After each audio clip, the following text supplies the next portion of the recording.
The following opinions are solely those of BoatTEST.com and its test captain.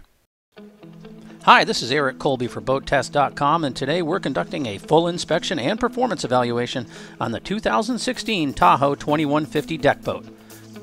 Since Tahoe equipped our 2150 with the biggest outboard offered, let's check out the performance.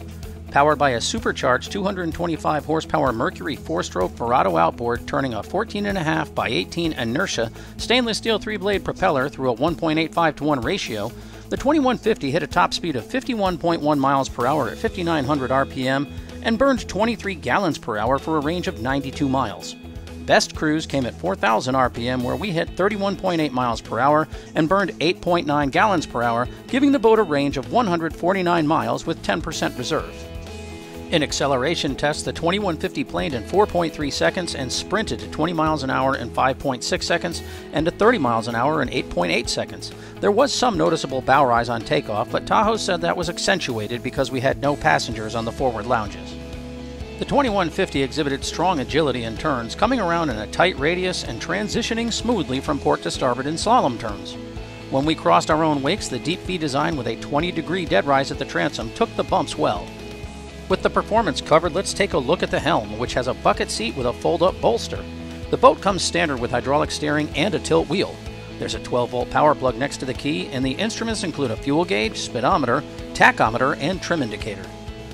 This depth finder is part of the electronics upgrade package, and the boat comes with a master power switch on the left side of the panel. It shuts down power to all the accessories to keep from draining the battery. There's a holder in the center of the dash panel for a cell phone or other device, with a 12-volt power plug just ahead to charge it.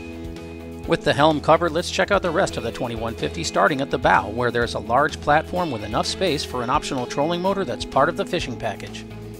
There are pull-up cleats outboard on each side, plus a single one in the bow for the anchor line. This locker has slots to hold a Danforth-style anchor, and the hatch is notched to accommodate the road. Forward to starboard, the 4-step beach boarding ladder stores beneath a hatch to keep the walking surface obstruction-free. Moving into the bow seating area, a lowered section of the deck makes it easy to step over. The center bow cushion's retaining system has straps that snap down beneath the hinged outboard cushions, and forward there's a small track and bead retainer. Beneath the cushion, a hatch opens this insulated compartment that can be used as a cooler or as a livewell with the optional fishing package.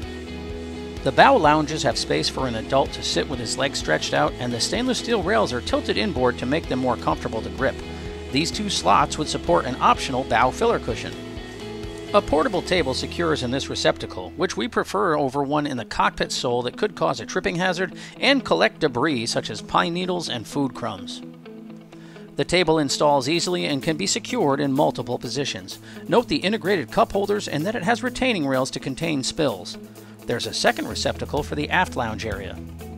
Both bow lounge cushions open on hinges to reveal molded lockers. We'd like to see Tahoe support the cushions with gas struts to make it easier to retrieve the contents.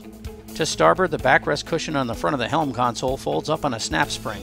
It provides access to the fuse panel and to extra storage space.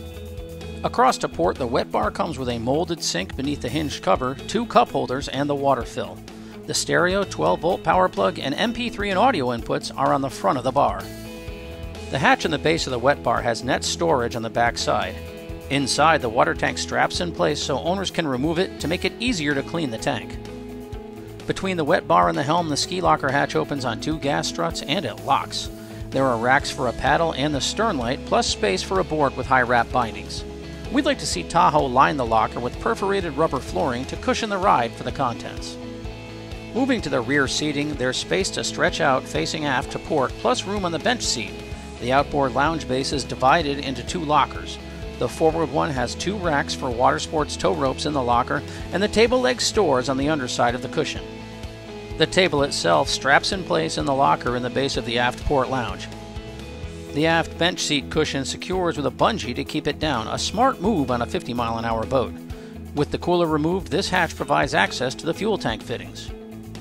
Above the bench seat, the backrest opens on custom hinges to access the ski tow pylon. This molded locker in the walkway to the stern contains a wastebasket. We like that Tahoe closes the passage with a gate that has a positive latch. Aft to starboard is another 4-step ladder.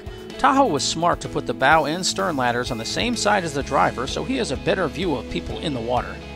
Just ahead of the ladder, this compartment houses the battery. In the center of the stern, the ski tow pylon secures in this receptacle, and there's another locker outboard to port. Wrapping up the Tahoe 2150, she's a deck boat designed to do everything a family asks of her. Equipping the boat with an outboard motor opens up passenger space, and she has the cockpit depth and storage capacity that folks want. For BoatTEST.com, I'm Eric Colby.